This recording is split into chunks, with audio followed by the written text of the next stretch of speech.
اللہ رب العزت نے بلی کو حضرت آدم علیہ السلام کی پیدائش کے فوراً بعد کیوں پیدا فرمایا؟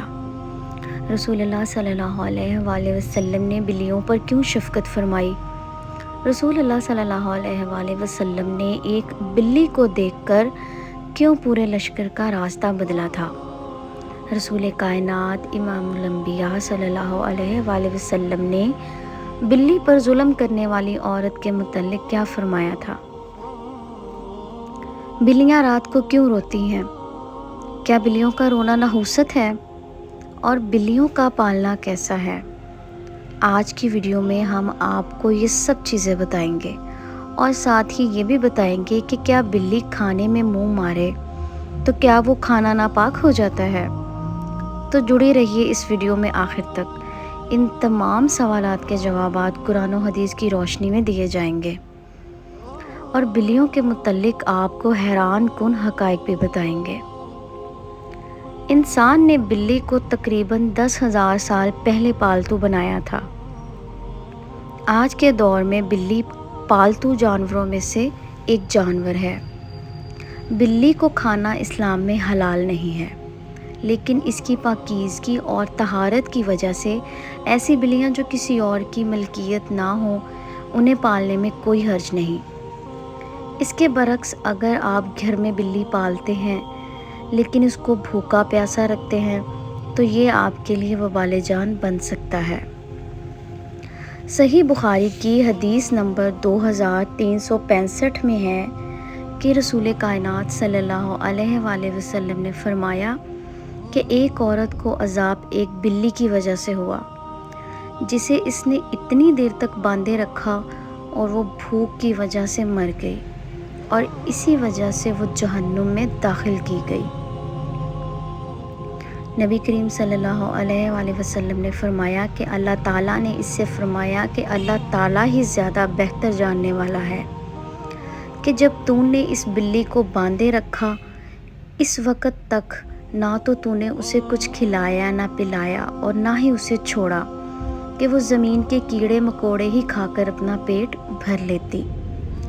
اس حدیث کے مطابق بلی کو اس طرح گھر میں رکھنا کہ اس کو کچھ کھانے پینے کے لیے نہ دینا اور نہ ہی وہ خود کھا پی سکے، ایسے شخص کا ٹھکانہ صرف جہنم ہی ہوگا۔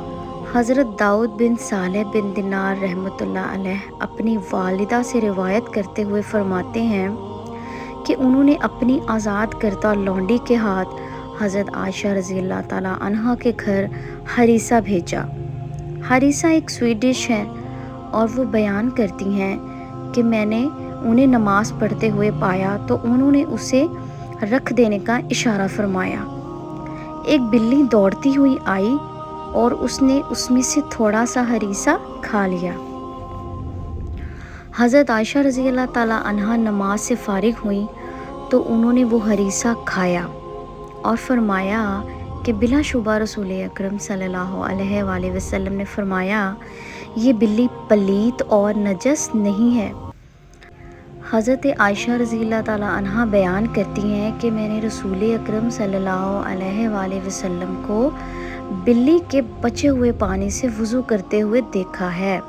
سند ابی داؤد کی حدیث نمبر 75 میں درج ہے کہ کبشہ بنت کعب بن مالک رضی اللہ تعالیٰ عنہا سے روایت ہے کہ وہ عبداللہ ابن قتادہ کے نکاح میں تھیں۔ یہ بیان کرتی ہیں کہ ان کے سسر حضرت ابو قتادہ رضی اللہ تعالیٰ عنہ ان کے گھر آئے تو انہوں نے ان کے لیے وضو کی خاطر پانی رکھا تو ایک بلی آ گئی اور اس برتن سے پانی پینے لگی۔ حضرت ابو قتادہ رضی اللہ تعالیٰ عنہ نے بلی کے لیے برتن کو قدرے ٹیڑھا کر دیا حتیٰ کہ اس نے پانی پی لیا۔ کبشہ کہتی ہیں کہ ابو قتادہ نے مجھے دیکھا کہ میں نے ان کے اس عمل کو حیرت سے دیکھا ہے تو انہوں نے کہا رسول کریم صلی اللہ علیہ وآلہ وسلم نے فرمایا کہ بلی نجس اور پلیت بالکل بھی نہیں ہے، یہ تو تم پر گھومنے پھرنے والے جانوروں میں سے ایک جانور ہے۔ ایک دفعہ حضور نبی اکرم صلی اللہ علیہ وآلہ وسلم لشکر کے ساتھ جنگ کے لیے جا رہے تھے۔ آپ صلی اللہ علیہ وآلہ وسلم نے راستے میں ایک حاملہ بلی کو دیکھا تو حضور صلی اللہ علیہ وآلہ وسلم نے اسی وقت تمام لشکر کو راستہ بدلنے کا حکم دیا۔ یہ حکم اس لیے دیا کہ کہیں لشکر کی وجہ سے بلی کو کوئی تکلیف نہ ہو۔ روایت میں ہے کہ واپسی پر حضور صلی اللہ علیہ وآلہ وسلم نے دیکھا کہ وہ بلی بچے جنم دے چکی تھی، تو آپ صلی اللہ علیہ وآلہ وسلم نے اس سے شفقت فرمائی، جس کی وجہ سے وہ بلی آپ صلی اللہ علیہ وآلہ وسلم کے ساتھ ہی مدینہ منورہ آ گئی اور پھر وہ وہیں ہی رہی۔ ایک دفعہ نبی اکرم صلی اللہ علیہ وآلہ وسلم فجر کی نماز کے لیے اٹھے تو ایک بلی آپ صلی اللہ علیہ وآلہ وسلم کی چادر مبارک پر سو رہی تھی۔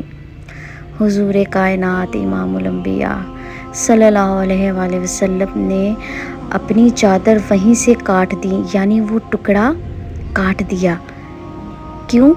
یعنی کہ بلی کو بے آرامی اور تکلیف نہ ہو۔ سبحان اللہ، یہ شان ہے میرے نبی کی۔ ایک صحابی رسول اللہ صلی اللہ علیہ وآلہ وسلم کی کنیت ہی ابو ہریرہ رضی اللہ تعالیٰ عنہ ہے، یعنی کہ بلیوں والا۔ ایک بار حضرت ابو ہریرہ رضی اللہ تعالیٰ عنہ نے دیکھا کہ گرمی کی شدت سے ایک بلی دیوار کے ساتھ لگی ہوئی ہے، تو آپ نے اسے اٹھا کر گرمی سے بچانے کے لیے اپنی آستین میں چھپا لیا۔ اسی لیے آپ رضی اللہ تعالیٰ عنہ کی کنیت ابو ہریرہ پڑ گئی۔ سبحان اللہ۔ اسلامی روایات میں یہ بھی بیان کیا گیا ہے کہ جب اللہ تعالیٰ نے حضرت آدم علیہ السلام کو زمین پر بھیجا تو سب سے پہلے بلی اور سانپ کو پیدا فرمایا، اور سب سے پہلے ابو البشر حضرت آدم علیہ السلام نے دنیا میں آنے کے بعد بلی سے ہی بات کی تھی۔ اسلام ہی نہیں بلکہ قدیم مصر میں بھی بلی کو بہت زیادہ اہمیت دی جاتی تھی، یہاں تک کہ اس دور میں کسی بلی کو تکلیف دینا یا قتل کرنا ایک انسان کے قتل کرنے سے بھی بڑا گناہ سمجھا جاتا تھا۔ قدیم مصریوں کا یہ ماننا تھا کہ بلی انسان سے زیادہ رتبے والی مخلوق ہے، اور بلیوں کو فرعونوں سے زیادہ عزت دی جاتی تھی اور انہیں مرنے پہ دفن کیا جاتا تھا۔ بلی بہت ذہین جانور ہے جو انسانوں کے ساتھ بہت جلد مانوس ہو جاتی ہے۔ یہ اپنے مالک کو خوب پہچانتی ہے۔ فقہا کا کہنا ہے کہ گھر میں بلی پالی جا سکتی ہے، اس میں کوئی حرج نہیں۔ بلیوں کا رونا، آواز نکالنا، زمین پر لوٹ پوٹ ہونا، یہ ان کی عادات میں سے ایک عادت ہے۔ نبی پاک صلی اللہ علیہ وآلہ وسلم نے بلیوں سے بہت شفقت فرمائی ہے، تو انہیں مارنے اور تکلیف پہنچانے سے گریز کریں۔ جزاک اللہ۔